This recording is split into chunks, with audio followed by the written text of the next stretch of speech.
araw sa inyo mga kaparokya. Last Saturday ay ibinahagi natin ang TV ratings na inilabas ng AGB Nutam Nielsen Philippines through anti-TVJ na si Procnoy. Ngayon naman po ay ang TV ratings para naman po sa araw ng Martes, August 27. Well mga parokya, unahan ko na po kayo. Yung ratings po na ibabahagi natin ay courtesy of Lion Here TV. Pero wala po siyang TV station ratings. So we can't show you the differences of main TV station, yung GMA at TV5. Ito din marahil ang dahilan kung bakit wala silang ipinakitang data for Saturday edition ng TV ratings, August 24. Dahil ito yung araw na nakakuha ng pinakamababang inilamang na ratings ang It's Showtime at GMA na kung saan ay 2.3% na lang ang inilamang ng naturang noontime show led by Vice Ganda sa pananghaliang programa ng legendary trio na Eat Bulaga. So, yun nga mga parokya, dito ang It's Showtime ay may 6.6% at ang Eat Bulaga ay 4.3%.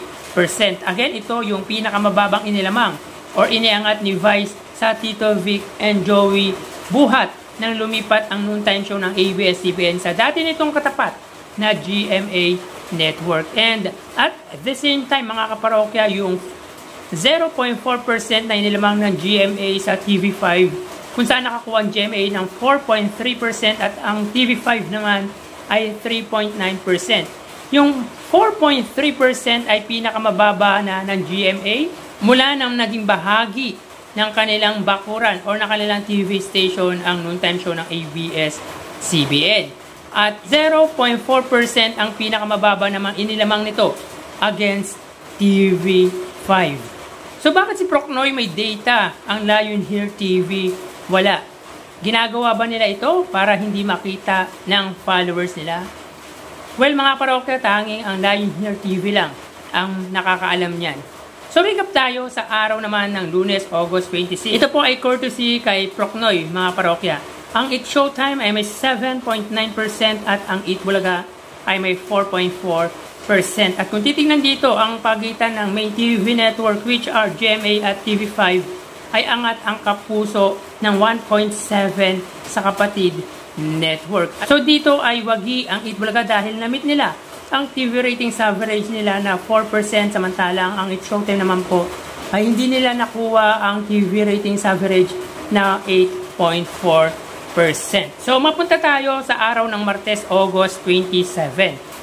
Courtesy of Lion Here TV, ang It's Showtime ay may 7% at ang Eat Bulaga naman po ay may 3.8%. So, wala po tayong mapapakitang data for TV station ratings dahil mukhang GMA po ang ginagaya ng Lion Here TV. Wala po silang kinikilingan at walang protektahan.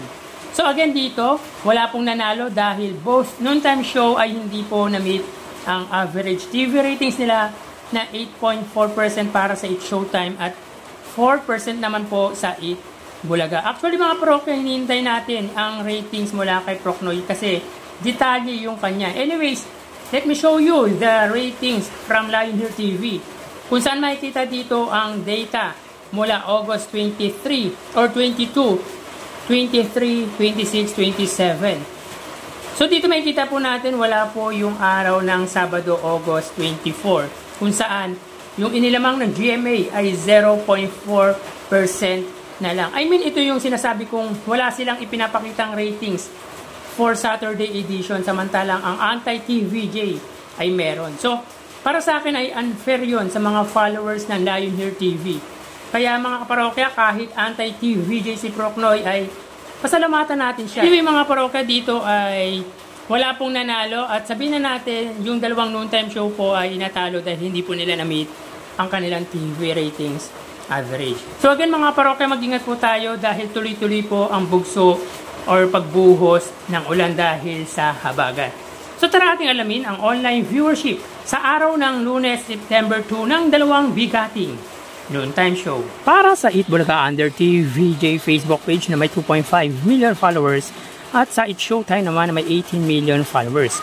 So as of 1:05 PM ay kita po natin dito na ang It's Showtime po ay may kasalukuyang segment na ka-lookalike.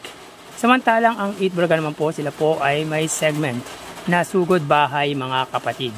So dito mga kaparokya, ang Eat Bulaga po ay may 4,800 live viewers at ang Eat Showtime naman po ay may 14,200 live viewers. So again, as of 1:06 PM, ang Eat Showtime po ay may 14,300 live viewers at ang Eat Bulaga naman po ay may 4,800 live viewers.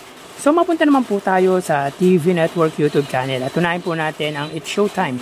Under po yan sa GMA Network na may kasalukuyang subscribers na 36.3 million. Samantalang ang Eat Bulaga naman po, under po yan sa TV5 Philippines na may kasalukuyang subscribers na 1.99 million. So as of 1:06, ang Eat Showtime under GMA ay may 18,000 viewers. Ang Eat Bulaga naman po under TV5 ay may 38,000 live viewers. So again, as of 1:07 PM, ang Eat Showtime under GMA Network ay may 18,000 viewers at ang Eat Bulaga under TV5 ay may 38,000 live viewers.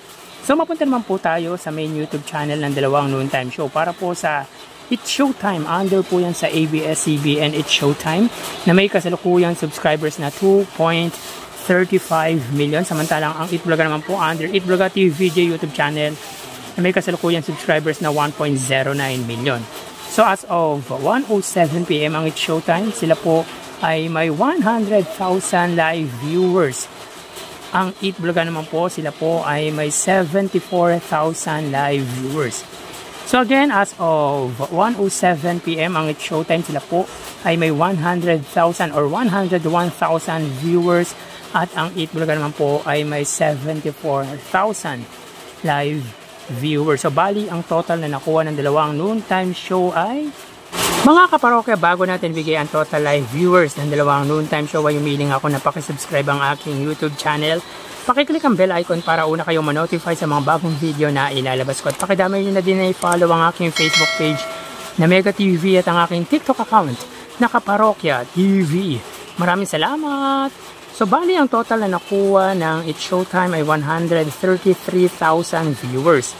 14,000 para sa kanilang Facebook Live, 18,000 sa TV Network YouTube channel at 101,000 naman po para sa kanilang main YouTube channel. At para naman po sa Eat Bulaga, sila po ay may 117,000 live viewers. 5,000 para sa kanilang Facebook Live, 38,000 para sa kanilang TV Network YouTube channel at 74,000 naman po para sa kanilang main YouTube channel. So again, ang Eat Showtime po ay may 133,000 viewers at ang Eat Bulaga naman po ay may 117,000 live viewers. Yan po ang lumalabas sa kanilang online viewership as of 1:09 PM at mamaya ho ay matutungay nyo na naman ang panibagong ito ng ating online views update. Magpapaalam po muna ako. Magsiingat po. Thank you and